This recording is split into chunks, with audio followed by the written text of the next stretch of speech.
Welcome back for another yummy update. We have gold ripping through new all-time highs, but BTC has been able to touch 125,000 American dollars over the weekend, friends. So hopefully we start to see some more continuation this week. I just want to show you now, just have a quick price action look for BTC. What everyone's looking at now is you can tell everyone's like really desperate if they're short. They're really desperate. Like this would be literally the widowmaker would be if Bitcoin goes above and actually like closes above here, this 125. This would be the previous monthly all-time high. But you never know in these short terms. If the market really wants to screw us, it would come back down here. So if you're a trader, friends, which you shouldn't be, but like I'm just giving you an idea of what people would be doing. If Bitcoin came back down and it like squeezed, it just came back down and it touched 118, you gotta load it up here.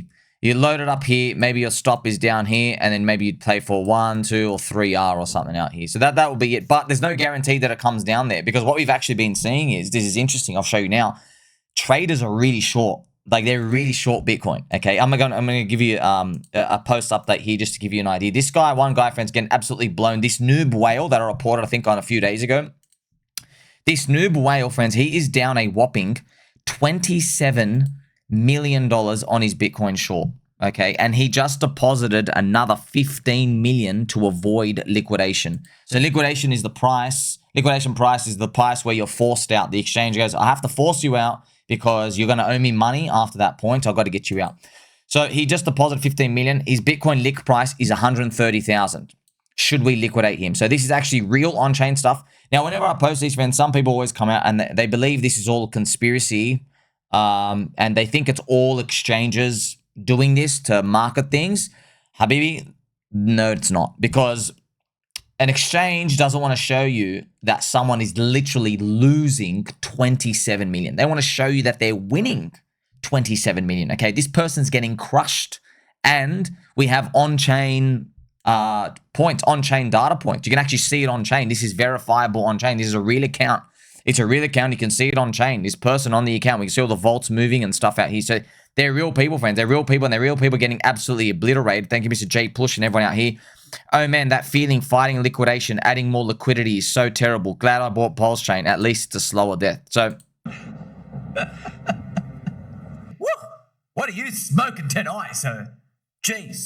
Look at you. Look at you. What have I done?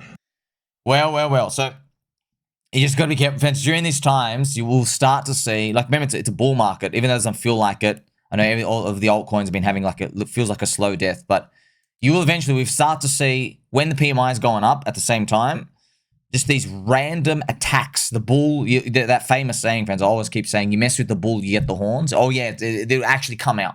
We were hoping that was going to happen this year. That's what I really hoped. 4-year cycle was on track. Everything was playing out as normal, except now. But it didn't play out now. PulseChain community have survived the toughest of battles, strongest cult chain in cryptocurrency. Here we have, oh, CZ. This is actually Christy Todd, CZ. This is our PulseChain CZ. Shout out to you. So you got to remember as well, friends, the PMI, it just represents what the business cycle is doing right now with people's actions. Okay, it's not how people feel, even though how people feel is actually trash. Consumer sentiment's really low as well compared to where it should be based off the model. But people's actions, they're not spending like they're optimistic for the future at all. Okay, they might say they are, which they're actually not, but they're not spending like that at all. In the previous crypto cycles, by this point, they were like really optimistic for the next 2 to 3 years. They're not right now. Like I even told you, right? Plan B did a poll. What do you expect for 2026? And 70% of people said bear market. Bitcoin's eventually going to have a bear market in 2026, and it's all over. You never know, friends. We might, because of the 4-year cycle, okay, and now it's the 5-year government bond duration, we might just literally just shift it right, translated by 1 year. Okay, we might find that like next year is literally 2 old season waves, number 1 and number 2, and we just run the whole year. It could be that.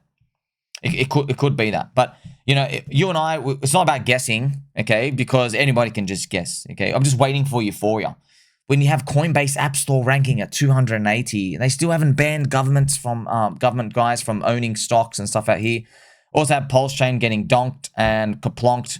There's nothing else really you can do, friends. You got to remember as well. So the price of your exit it would be so high for most people, not everyone, but most people, that like even if things were moving 20 or 30%, I know you want to get things and move on because every day it's not moving, it's more pain. But ultimately, at the end of the day, we're still trapped and you can't do anything. I mean, you can click sell and leave. There is always that. And remember as well, friends, I show you my others BTC chart as well. Another nice reference for Euphoria. Look at this, friends. Literally, we had a red September, man. Like it keeps resetting. It keeps resetting, downtrending, downtrending, downtrending. However, once it wants to go, it can literally just rocket. Okay, it can literally just start to move up. So we're just waiting and waiting and waiting. It's been a long time. See, this whole green box is what the previous crypto cycles were meant to be pumping through. Look, we're just downtrending, down, down, down. So it has been, yeah, man, it's been very, very painful. No ifs or buts about it.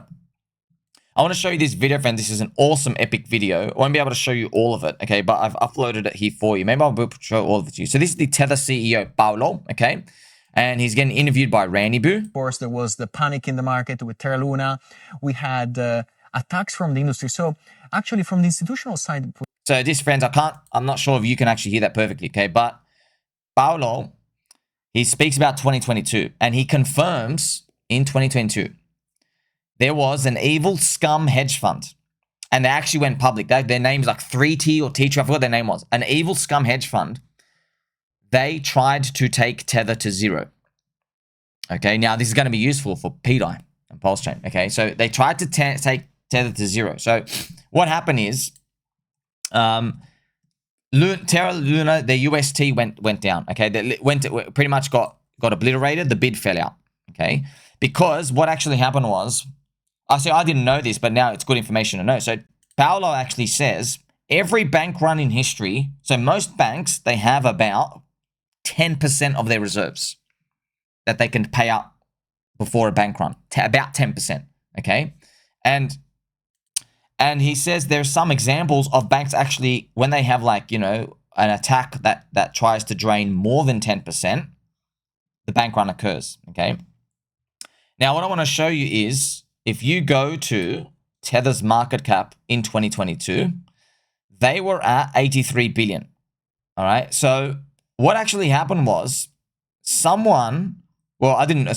thought it was the whole market, but it wasn't. So actually what happened was Tether lost about they went from 83 down to about like 65. So about $18 billion. All right. 18 or 19 billion. Okay.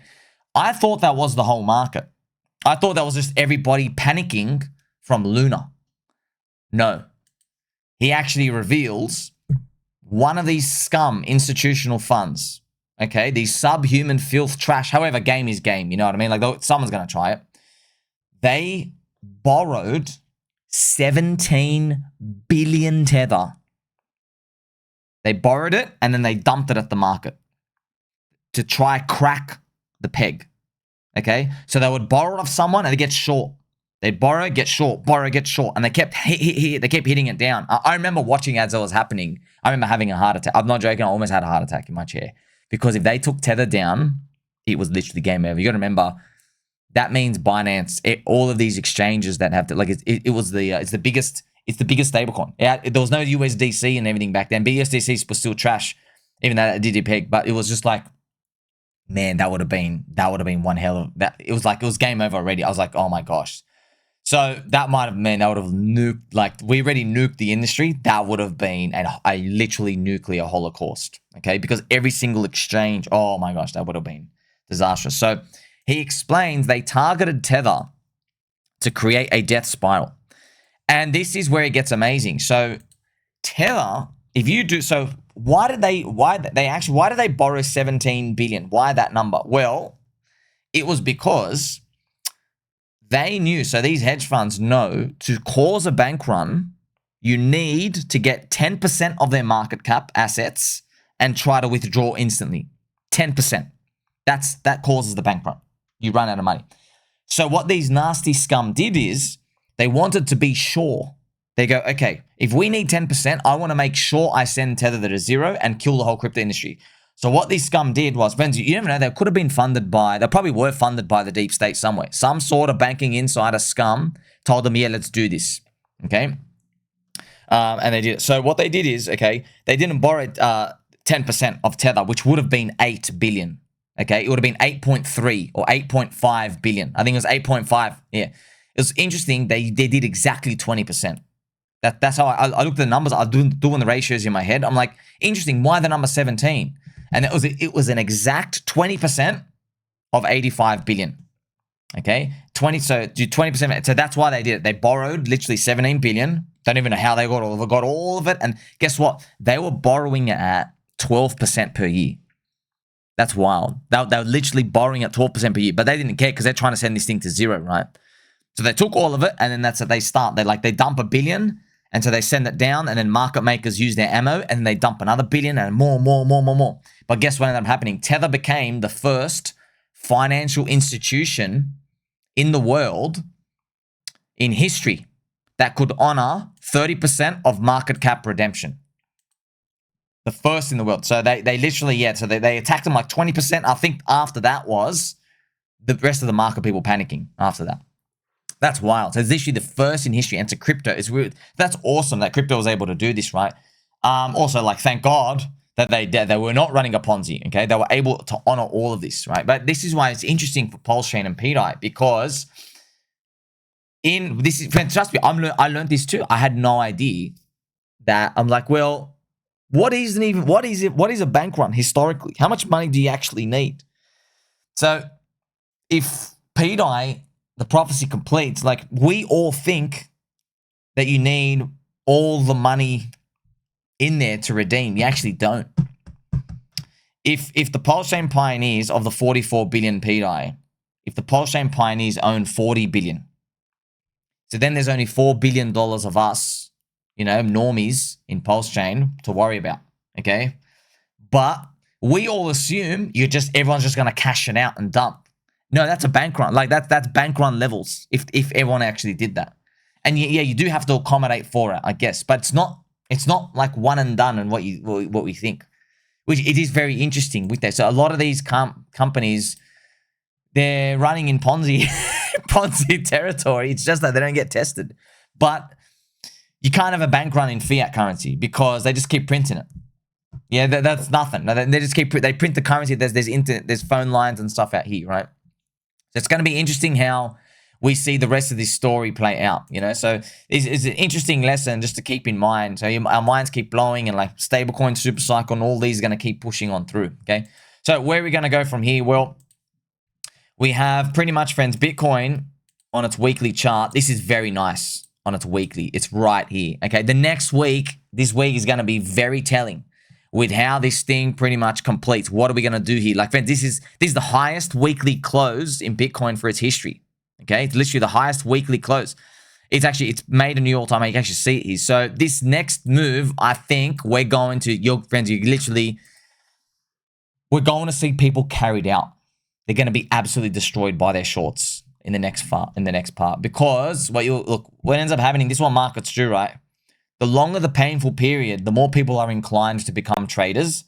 But when you see in crypto, when someone says they're a trader, most of the time what they're actually doing is they just keep getting short because the things don't run, okay? You think they're getting long and stuff, most of the time they're not. They're just shorting high. It's like spec stocks in the stock market world. There's a lot of people that make careers out of just shorting the stocks. However, we know in crypto, man, crypto, you just got to be careful, dude, because when you can short stuff in crypto, but if the community stays around, right? It's not like tech stocks where this bio company does an exit scam. These people are going to be shorting stuff that just has vicious moves on the way up. But that's pretty much that's going to happen next. And you know how I know this, friends? This happened. If you're in Mr. Crypto Face's Discord back in 2020, friends, we know a lot of people, the exact same thing happened here. Friends, do you know, you can go back to, I was in the Discord. I remember telling everyone, you got to be careful about shorting Bitcoin because of the money supply and all these things out here. Everyone's laughing at me. No one took it seriously. A lot of people, friends, had like martingale DCA short strategies all the way through here. And guess what? Friends, there were people, they made a lot of money, just like constant money getting short everywhere here, every time it's a short. But then guess what ended up happening? The whole account got blown to pieces up here. Literally blown to pieces. It breaks my heart. There are people like, 15 BTC, 25 BTC accounts, all gone. All of it gone on the way up. So not only do you lose what you had, but now you can't even be long for the actual freaking alt season that everyone's been waiting all the time for. So hopefully this time is friendly to us, but we've got to keep waiting. Like, subscribe, catch you in the next one.